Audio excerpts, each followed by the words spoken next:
In the background was the growing struggle between two great powers to shape the post-war world. Already an iron curtain had dropped around Poland, Hungary, Yugoslavia, Bulgaria.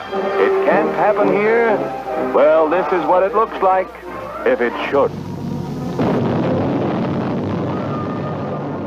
States like these and their terrorist allies constitute an axis of evil, arming to threaten the peace of the world.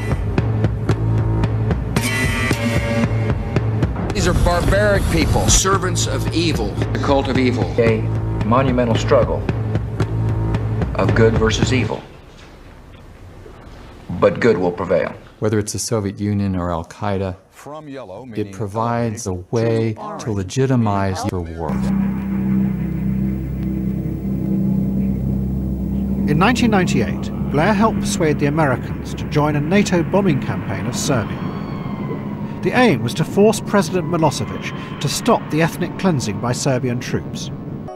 It was the beginning of a new, universal principle that should be applied across the world. In the modern interconnected global society, Blair believed that the West now had a duty to intervene in countries where individuals were threatened by tyranny and bring liberty to the people. He outlined this dramatic new vision at a speech in Chicago in 1999. This is, I believe, a just war.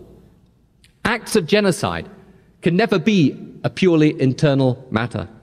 If we can establish and spread the values of liberty, the rule of law, human rights and an open society, then that is in our national interest too. The spread of our values makes us indeed safer. Does anyone believe that Serbia or Iraq would be nations that originate conflict if they were democracies? Blair employed what many saw as exaggeration and distortion.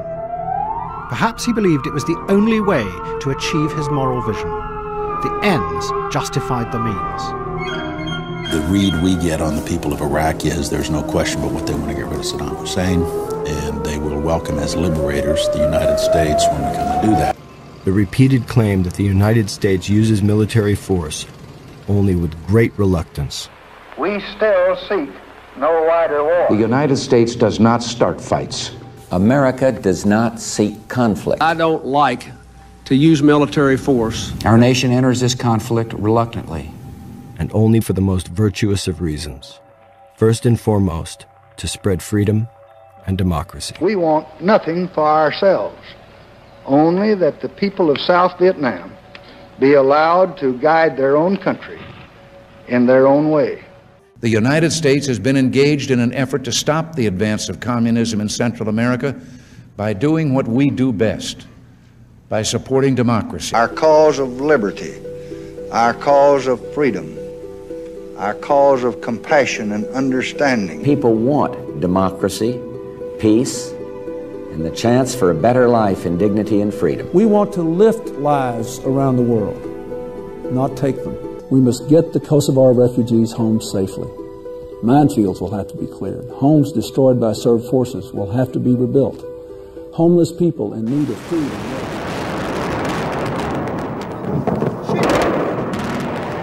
In April 2003, American and coalition forces ousted Saddam Hussein. In July 2005, Islamist terrorists who claimed to be responding to Britain's policy in Afghanistan and Iraq bombed London.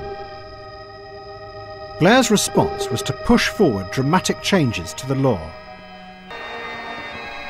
Blair believed that the criminal justice system protected the accused at the expense of the innocent law-abiding individual, and that should be changed.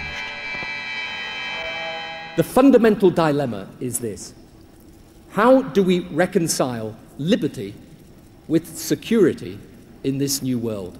When a crime goes unpunished, that is a breach of the victim's liberty and human rights. When we can't deport foreign nationals, even when inciting violence, this country is at risk.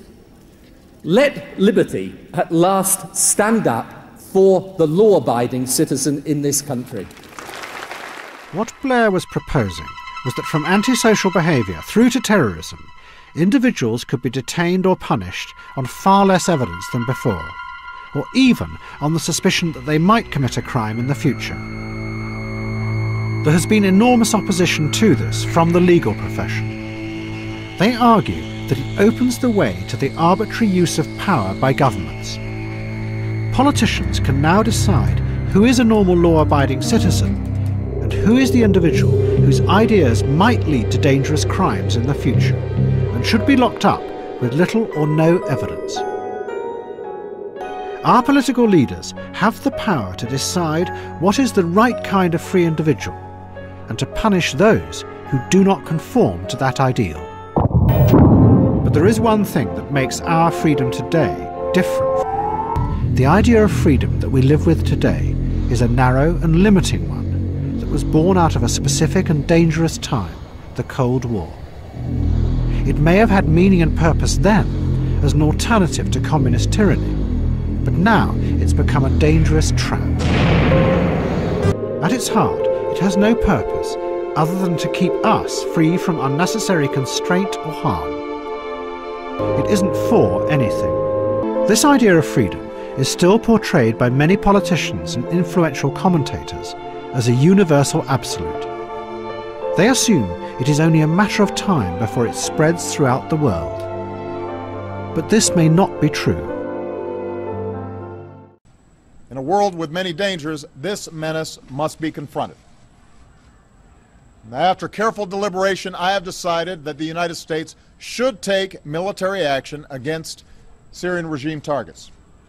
But let's be clear what is at stake here. Almost 100 years ago, the whole world came together and said that the use of chemical weapons was morally indefensible and completely wrong. And what we've seen in Syria are appalling scenes of death and suffering because of the use of chemical weapons by the Assad regime. And I don't believe we can let that stand. It makes bombing other people ultimately seem like an act of kindness, of altruism.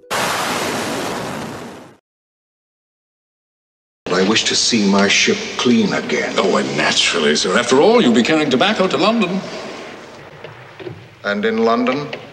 Trade goods for the Guinea coast, and then on to the Gambia River. And more slaves. Indeed, sir. Thus does heaven smile upon us, point to point in a golden triangle. Tobacco, trade goods, slaves, tobacco, trade goods, and so on, ad infinitum. All profit, sir, and none the loser for it. Tell me, Mr. Carrington, do you ever wonder? On what topic, sir? To what end? As to whether or not we are just as much imprisoned as are those chained in the hold below? I do not follow your meaning, sir. It sometimes feels that we do harm to ourselves by taking part in this endeavor. Harm? What harm can there be in prosperity, sir? What harm is a full purse, I'd like to know? No. I doubt that you'd like to know, Mr. Carrington. I doubt that either of us would truly like to know.